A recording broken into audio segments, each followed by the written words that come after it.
सपने सोते देखो या जागते देखो, बस उन्हें पूरा करने के लिए हौसले मजबूत होने चाहिए। दोस्तों, स्वागत है आप सभी का आपके YouTube channel read to learn by Jyoti पर। आज मैं आप सभी के लिए भारतीय संविधान एवं राज्य व्यवस्था यानी कि इंडियन पॉलिटी एंड कॉन्स्टिट्यूशन लेकर आई हूँ। ये आज का हमारा सब्जेक्ट है, जिसमें हम लोग जो टॉपिक पढ़ेंगे वो होगा हमारा भारत का संवैधानिक विकास यानी कि development of Indian constitution. Constitution यानी कि हम लोग संविधान के बारे में पढ़ेंगे कि कैसे संविधान की नींव रखी गई, कैसे धीरे धीरे धीरे हमारे भारत देश में अलग अलग समय पर छोटे छोटे परिवर्तन हुए या छोटे छोटे एडिशनल नियम लागू हुए, जिससे हमारे मूल संविधान का ढांचा तैयार हो पाया। तो शुरू करते हैं। संविधान वह वैधानिक दस्तावेज है जिसमें किसी भी देश या राज्य के शासन का संचालन किया जाता है। यानी कि संविधान एक ऐसी व्यवस्था होती है जिसमें छोटे से छोटे और बड़े से बड़े स्टेज का, यानी कि कहने का मतलब है चाहे छोटा सा शहर हो, चाहे आपका देश हो, इसके लिए एक व्यवस्था बनाई जाती है। ऐसी व्यवस्था बनाई जाती है जिससे पूरा समाज में संतुलन बना रहे और कभी भी कोई किसी का भी अहित ना कर सके, एक और शांति से हम लोग जी सकें। तो यानी कि जो संविधान होता है वो हमारा एक मूल ढांचा होता है। किस चीज़ का? हमारे प्रिंसिपल्स का। एक मूल हमारा क्या है? हमारे मूल प्रिंसिपल्स होते हैं, मूल सिद्धांत होते हैं, जिनका मिला करके तरह तरह की छोटे छोटे जो मूल सिद्धांत प्रिंसिपल्स होंगे, उनका एक बड़ा सा कलेक्शन, वही हमारा कहलाता है संविधान। किसी भी देश के संविधान में शासन के मूलभूत आदर्शों का संकेत मिलता है। यानी कि अगर आपको किसी भी देश के बारे में जानना है तो हमें उसके शासन के मूलभूत आदर्शों का संकेत भी हमें किससे मिलता है? संविधान से मिलता है। इसमें सरकार की विभिन्न अंग किस प्रकार से कार्य करेंगे तथा उनके बीच किस प्रकार का अंतः संबंध होगा, ये भी हमारे किस में होता है? संविधान में लिखित होता है या ऑर्गेनाइज होता है। संविधान द्वारा राजनीतिक व्यवस्था का वह बुनियादी ढांचा भी निर्धारित होता है जिसके द्वारा जनता शासित की जाती है। कहने का मतलब है कि इस तरह के सिद्धांत बनाए जाते हैं जिससे जनता भी खुलकर रह सके, उनको अपने नियम पता हो, समाज में रहने के कायदे पता हो। यानी कि क्राइम है तो क्राइम करने पे आपको पनिश किया जाएगा, आप किसी की आलोचना नहीं कर सकते। जाति, रंग, भेद आदि सब चीज़ों के लिए हमारे संविधान में एक नियम बनाया गया है ताकि सब अपनी आज़ादी से रह सकें। किसी राष्ट्र के संविधान में निहित दर्शन यह भी बताते हैं कि वहाँ किस प्रकार की सरकार है। यानी अगर आपको कहीं की सरकार के बारे में पता करना है तो वो वहाँ का संविधान पढ़ लीजिए, आपको पता चल जाएगा कि वहाँ किस प्रकार की गवर्नमेंट काम करती है। किसी भी संविधान को उस देश की आधारभूत विधि अर्थात फंडामेंटल लॉ भी कहा जाता है, जो जनता के विश्वास व उनकी आकांक्षाओं को दर्शाता है। यानी कि अगर हम संविधान बनाया किस लिए गया है? ताकि इससे लोगों के बीच यानी हमारे आपके यानी लोकतंत्र के बीच क्या बनी रहे? उनका विश्वास बना रहे और आकांक्षाएं यानी उनकी जो इच्छाएं हैं वो भी उनको भी ध्यान में रखा जाए। भारत का संवैधानिक विकास कैसे हुआ था? संवैधानिक विकास हम लोग सोचते हैं संविधान का जो विकास हुआ वो इतने साल में हम लोगों ने पढ़ लिया, पर ऐसा नहीं है। संविधान का जो विकास हुआ था उसकी जो नींव है वो 1600 ईस्वी पर ही रखनी शुरू हो गई थी। तो उसी को हम डिटेल में पढ़ेंगे। भारत के संवैधानिक विकास के इतिहास को दो भागों में विभक्त कर सकते हैं हम लोग। पहला है ईस्ट इंडिया कंपनी के शासन के अंतर्गत संविधान का विकास। दूसरा है ब्रिटेन की सरकार अथवा क्राउन के शासन के अंतर्गत संविधान का विकास। यानी कि जो संविधान का विकास हुआ वो दो तरह से हुआ, एक तो ईस्ट इंडिया कंपनी के शासन के अंतर्गत और दूसरा ब्रिटेन की सरकार अर्थात क्राउन के अंतर्गत। तो हम लोग देख सकते हैं कि ईस्ट इंडिया कंपनी के अंतर्गत ऐसे कौन कौन से एक्ट आते हैं जिनसे छोटी छोटी मूल ढांचे का निर्माण हुआ है। ऐसे ही ब्रिटिश क्राउन के अंतर्गत तो अलग अलग अधिनियम आए जिनमें अलग अलग परिवर्तन हुए, चेंजेस हुए, और उन्हें उनका कई ऐसे थे जो कि हमारे हित के लिए और कई ऐसे थे जो हमारे हित के लिए नहीं थे। उन्हीं सब बेस को देखते हुए जो प्रेजेंट में हमारे पास कॉन्स्टिट्यूशन है उसका निर्माण किया गया था। आइए तो मुख्य बिंदु पढ़ते हैं। 1600 ईस्वी में ब्रिटिश ईस्ट इंडिया कंपनी के रूप में व्यापार करने भारत आए थे। यानी कि 1600 ईस्वी में हम लोग सभी जानते हैं कि जो अंग्रेज हैं वो हमारे भारत में आए थे। किस उद्देश्य से आए थे? व्यापार करने की। कौन सी कंपनी आई थी? East India company. तो 1 नंबर का क्वेश्चन आपका ये भी तैयार हो जाता है। और ऐसा नहीं है कि कोई भी किसी भी देश में जाएगा और व्यापार कर लेगा, नहीं, उसके लिए एक पर्टिकुलरली हमें आदेश पत्र होता है जिसके बिहाफ पे ही हम किसी दूसरे देश में व्यापार कर सकते हैं।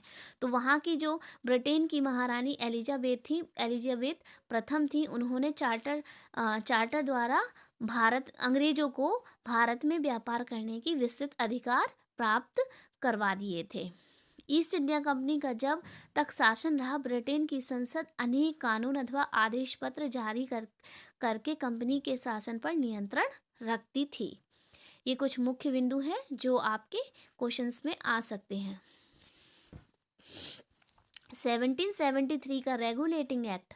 अब हम पढ़ेंगे जो हमने अभी देखा था कि ईस्ट इंडिया कंपनी के अंतर्गत कितने एक्ट आए जिनका महत्वपूर्ण योगदान है। तो हम आज इस वीडियो में हम ईस्ट इंडिया कंपनी के अंतर्गत जितने भी एक्ट होंगे उनके बारे में पढ़ेंगे।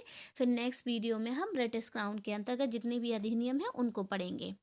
तो आइए शुरू करते हैं। सबसे पहला एक्ट 1773 का रेगुलेटिंग एक्ट। 1773 ईस्वी के रेगुलेटिंग एक्ट का भारत में संवैधानिक विकास में महत्वपूर्ण स्थान है। अगर हम 1773 के रेगुलेटिंग एक्ट को कहते हैं तो इसका एक अपनी ही इम्पोर्टेंस है हमारे संविधान के लिए। ब्रिटिश प्रधानमंत्री लॉर्ड नॉर्थ द्वारा गोपनीय समिति की सिफारिश पर 1773 ईस्वी में पारित एक्ट को रेगुलेटिंग एक्ट बताया गया। इस अधिनियम के माध्यम से ब्रिटिश सरकार ने बताया कि कंपनी में भारत के अधीन क्षेत्रों का शासन मात्र ब्रिटिश ईस्ट इंडिया कंपनी के व्यापारियों का निजी मामला नहीं माना जा सकता। यानी कि इसमें जितने भी जो व्यापारी, जो ईस्ट इंडिया कंपनी के व्यापारी थे, उनका जो व्यापार था उसे निजी मामला नहीं माना जाएगा, वो सीधा क्राउन के अंडर में आएगा। इसके बाद इस अधिनियम के द्वारा बंगाल के गवर्नर को गवर्नर जनरल का दर्जा भी दिया गया इसी टाइम पे, यानी रेगुलेटिंग एक्ट के टाइम पे, यानी इसी के द्वारा भी। देन इस अधिनियम के अंतर्गत कोलकाता में 1774 ईस्वी में एक उच्च न्यायालय की स्थापना की गई जिसमें एक मुख्य न्यायाधीश और 3 अन्य न्यायाधीश थे। हम देखेंगे कि 1 नंबर हमें यहाँ से भी मिल जाएगा। आपसे पूछ सकते हैं कि उच्च न्यायालय की स्थापना कब की गई थी, तो आप बता सकते हैं 1774 में की गई थी। सर एलिजा इम्पे कोलकाता स्थित उच्च न्यायालय के प्रथम मुख्य न्यायाधीश थे। आपसे ये भी पूछा जा सकता है कि 1774 में उच्चतम न्यायाधीश के मुख्य न्यायाधीश कौन थे, न्यायालय के मुख्य न्यायाधीश कौन थे, तो आप बताएंगे सर एलिजा इम्पे। इसके बाद हम इसके तहत कंपनी के कर्मचारियों को निजी व्यापार करने एवं भारतीय लोगों के से उपहार व रिश्वत लेना प्रतिबंधित कर दिया था। बस इसमें एक अच्छा सा ये काम हुआ, इसमें काफ़ी अच्छे काम हुए इस एक्ट के अंतर्गत कि एक उच्च न्यायालय की स्थापना हुई। ठीक है, देन उसके बाद एक और अच्छा काम हुआ ये कि जो कर्मचारी होते थे, भारतीय कर्मचारी होते थे, अब उनसे किसी तरह का उपहार या रिश्वत लेना बंद कर दिया गया था। नेक्स्ट पढ़ेंगे हम पिट्स इंडिया एक्ट 1784।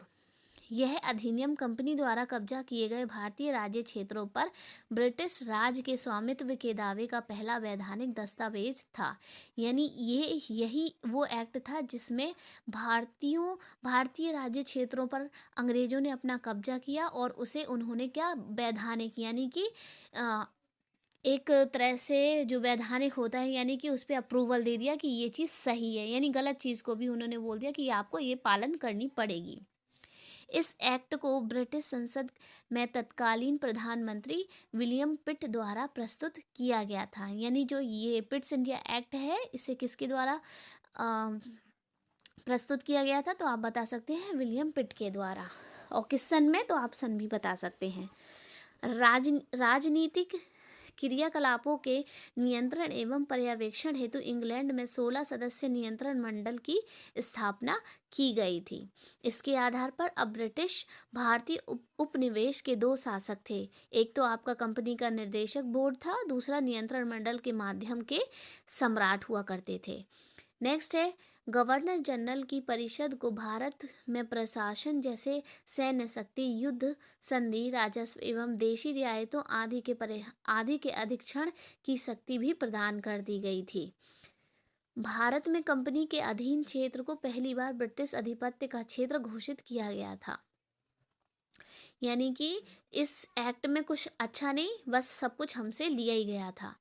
ब्रिटिश सरकार को भारत में कंपनी के कार्य एवं इसके प्रशासन पर पूर्ण नियंत्रण प्रदान किया गया। नेक्स्ट पढ़ते हैं 1786 का अधिनियम। देखिए, हम एक साथ दो काम कर रहे हैं। एक तो हम पॉलिटी भी कर रहे हैं, हम लोग पॉलिटी की जो कॉन्स्टिट्यूशन है, इंडियन कॉन्स्टिट्यूशन, उसे भी हम कंप्लीट कर रहे हैं। दूसरा, हम हमारी हिस्ट्री को भी कंप्लीट कर रहे हैं। और इसमें सारे के सारे क्वेश्चन इतने ज़्यादा इम्पोर्टेंट हैं कि कहीं ना कहीं किसी न किसी एग्ज़ाम में आपको देखने को मिल जाएंगे। तो आइए पढ़ते हैं 1786 का अधिनियम। इस अधिनियम के द्वारा गवर्नर जनरल को विशेष परिस्थितियों में अपने परिषद के निर्णय को निरस्त कर के अपने निर्णय को लागू करने का अधिकार था। यानी जो परिषद ने निर्णय किया है, अगर वो डिसीजन अच्छा नहीं है, तो वो गवर्नर जो होता था वहाँ का गवर्नर जनरल जो होता था, उसे वो निरस्त करके अपना निर्णय वहाँ पे अप्लाई कर देता था। यह दोनों अधिकार सर्वप्रथम किसको प्राप्त हुए, तो हम हुए थे लॉर्ड कॉर्नवालिस को। लॉर्ड कॉर्नवालिस वही हैं जिन्होंने आपके जो यूपीएससी की परीक्षा के लिए काम किया था। Charter act 1793। इस एक्ट के द्वारा कंपनी के व्यापारिक अधिकारों को 20 वर्षों के लिए बढ़ा दिया गया और नियंत्रण मंडल के सदस्यों को भारतीय राजस्व से वेतन देने की व्यवस्था की गई। यानी कि अगर आपसे पूछा जाए कि किस चार्टर्ड एक्ट में भारतीय राजस्व से अंग्रेज नियंत्रण मंडल को वेतन देने की व्यवस्था की, तो आप बता सकते हैं चार्टर एक्ट 1793। नेक्स्ट है चार्टर एक्ट 1833।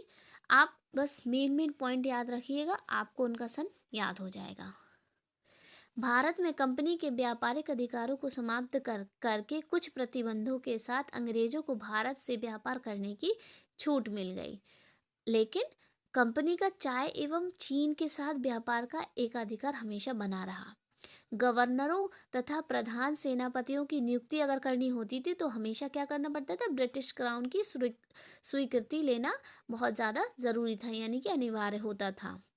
और इसी एक्ट के टाइम क्या हुआ था, भारत में शिक्षा के प्रसार के लिए, यानी शिक्षा को बढ़ावा देने के लिए 1 लाख की वार्षिक धनराशि का प्रावधान किया गया था। और इसी समय भारत में ईसाई मिशनरियों को धर्म प्रचार करने की भी अनुमति दी गई थी। तो ये बहुत ही मोस्ट इम्पॉर्टेंट है। इसमें 3 या 4 पॉइंट ऐसे हैं जो आपके एग्जाम में आ सकते हैं। नेक्स्ट है 1833 का चार्टर अधिनियम। इसमें बंगाल के गवर्नर जनरल को भारत का गवर्नर जनरल बना दिया गया है। यानी अगर आपसे पूछा जाए कि बंगाल से भारत का गवर्नर जनरल बनाने का जो अधिनियम था वो कौन सा था, वो आप बता सकते हैं 1833 का चार्टर अधिनियम, जिसमें सभी नागरिक एवं सैन्य शक्तियां निहित थीं। लॉर्ड विलियम बेंटिंग भारत के प्रथम गवर्नर जनरल थे। आप याद रखिएगा कि जो हमारे सबसे पहले गवर्नर जनरल थे भारत के, वो थे लॉर्ड विलियम बेंटिंग। दास प्रथा का विरोध करके 1843 में दास प्रथा को समाप्त कर दिया गया था। इसी 1833 के चार्टर एक्ट में बहुत अच्छे अच्छे काम हुए। फिर इसके बाद चार्टर एक्ट 1833 में सिविल सेवकों के चयन के लिए खुली प्रतियोगिता का भी आयोजन किया गया, जिसे अधिनियम की धारा 87 वर्णित की गई थी, जिसमें रंग, जाति तथा धर्म के आधार पर कंपनी की सेवा से भारतीयों को किसी भी पद पर कार्यरत और रोजगार को प्राप्त करने से वंचित नहीं किया जा सकता था। तो इतने अच्छे अच्छे बदलाव हुए थे 1833 का चार्टर एक्ट अधिनियम में। नेक्स्ट है 1834 ईस्वी में लॉर्ड मैकाले की अध्यक्षता में 4 सदस्यीय विधि आयोग का भी गठन किया गया था। अब हम लास्ट पढ़ते हैं 1854 का चार्टर अधिनियम। भारत के लिए एक अलग 12 सदस्य विधान परिषद यानी कि ऑल इंडिया लेजिस्लेटिव काउंसिल की स्थापना की गई थी इसी चार्टर एक्ट के टाइम, यानी 1853 का चार्टर एक्ट।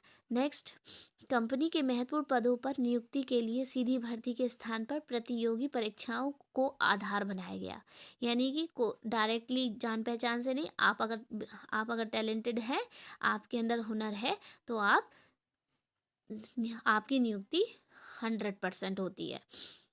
परिषद में 6 नए सदस्यों में से 4 का चुनाव बंगाल, मद्रास, मुंबई और आगरा से हुआ था।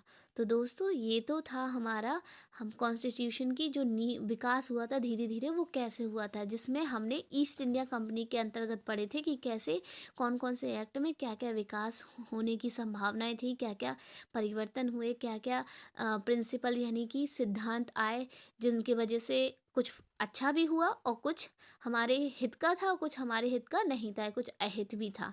अब हम नेक्स्ट वीडियो में पढ़ेंगे ब्रिटिश क्राउन के अंतर्गत, यानी क्या क्या क्या ऐसे अधिनियम आए जिनसे भी मूल सिद्धांतों की एक स्ट्रक्चर तैयार हुआ। तो इसी के साथ आप सभी का धन्यवाद करूँगी मैं मेरी वीडियो सुनने और देखने के लिए। Thank you for watching my video।